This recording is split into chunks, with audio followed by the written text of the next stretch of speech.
Hello guys, good morning. So yung next topic natin ngayon is ating Subvendo setup. So yung setup kasi ng ating wireless code generator, pwede po kayong mag-create ng or mag-setup ng multiple vendo sa isang mikrotik. So paano po gawin natin yun? Paano po natin gagawin? Um, Dito, pwede nyo ilagay yung another dalawang sub-vendo na pwede nyo ano. Pero pag gusto pang mas marami, um, ask na lang po kayo sa support para i-edit po natin yung config para pwede nyo malagay yung lahat ng mga sub-vendo nyo. So, sa ngayon, up to 3 sub-vendo. So, meron tayong main, meron tayong sub-vendo 1, saka sub-vendo 2. So, paano tayo siya configure? So, kailangan po natin ng another set ng kit. So, open pa tayo ng another set ng kit. So, and so, i-set up muna natin yung kit.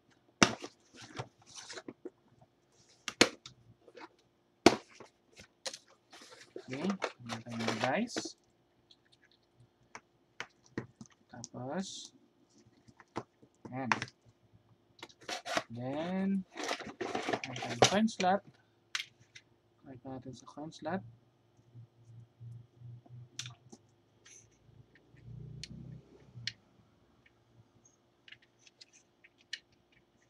Use natin. May muna coin slot. So, ayusin natin na saksak ng ayos.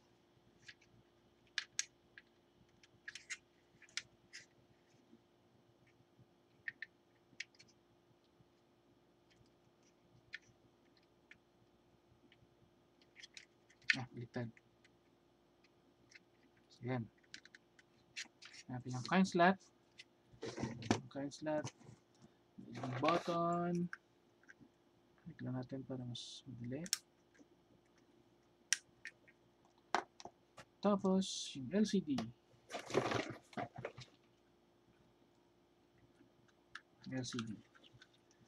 Then, power supply. Click natin sa power supply.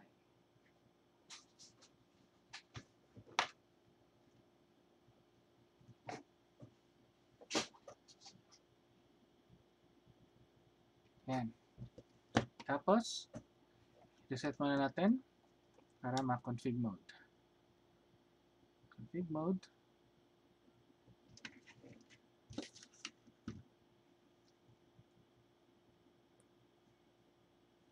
Since wala pa siyang sa piso Wifi,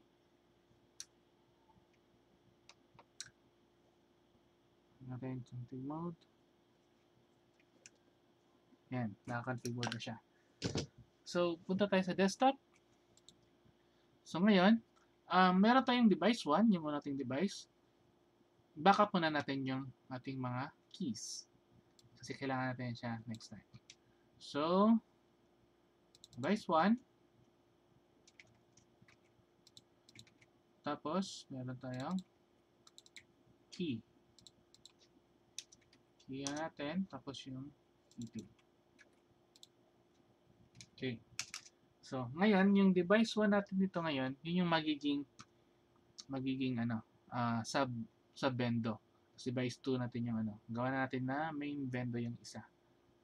Okay? So, ngayon, since naka-config mode na siya, connect natin yung USB sa kanya. USB. Tapos, connect natin. Take note, press natin button pag magko-connect tayo. So, disconnect mo na yung dati. Tapos, connect natin. So, mag-reset siya para mag-checking. Tapos, config mode. Then, yan. Tapos yan is, click natin yung load keys. Kasi, wala pa tayong keys nitong bagong kit natin. So, load keys natin siya. So, yan. So, kopyahin mo natin yung pangalawa nating device. So, ang gagawin natin dito, pangalanan natin ito siya na main vendo. Ayan. So, natin siya main vendo.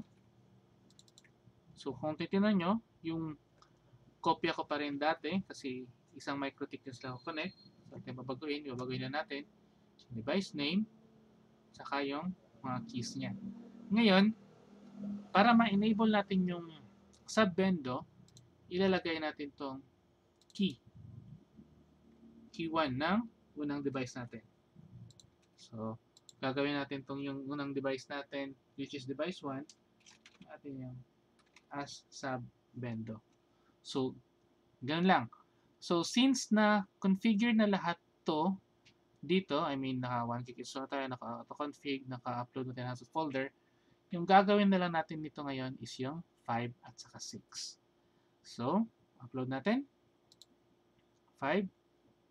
Tapos, generate main JSON tayo. Yan.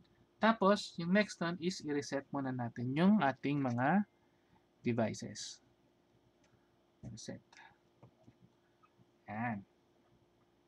Ka-reset na sila. So, hintayin lang natin sila na mag-login.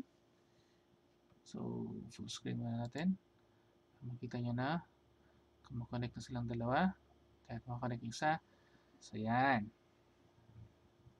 So, nakabas na.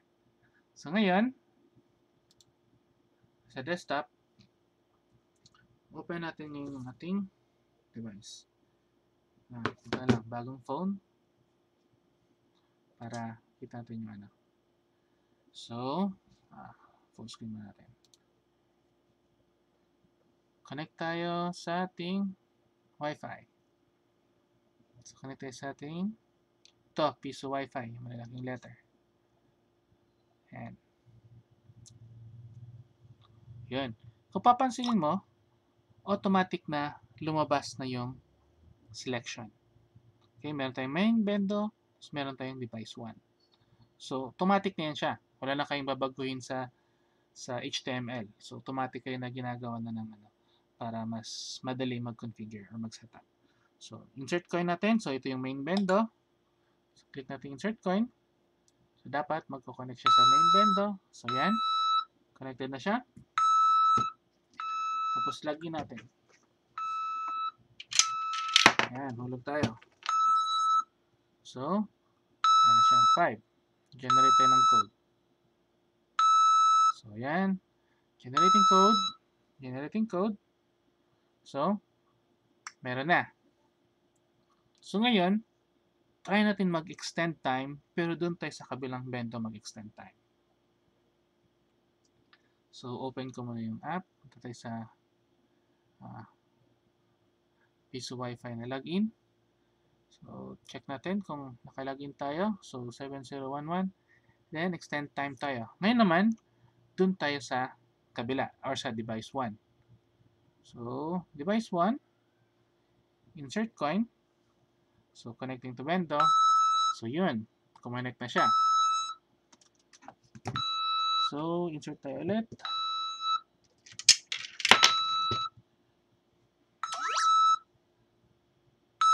So, yan. 5. So, generating code.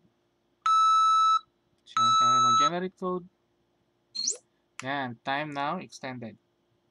So, naging 2 hours na tayo. So, take note guys. Kumanik ako. Dito ako nag-insert coin una. Tapos dito ako nag-extend. So, sa ganung way, kahit multiple vendo pa yan, kahit saan sila maghulog as long as nasa isang mikrotik lang. So, yun. Insert coin. Tsaka yung extend time. So, nag-extend yung time niya. So, ganun lang kasimple mag-setup ng ating subvendo. So, recap ko lang. So, ang kailangan nyo lang ilagay is yung subvendo name, device name, saka yung key o yung key 1. Tapos, pag magdadag kayo ulit, dito naman kayo maglagay. Then, every time mag-generate main JSON kayo, i-reset nyo yung dalawang device. So, ganun lang kasimple. Guys, thanks. Don't forget to like and subscribe.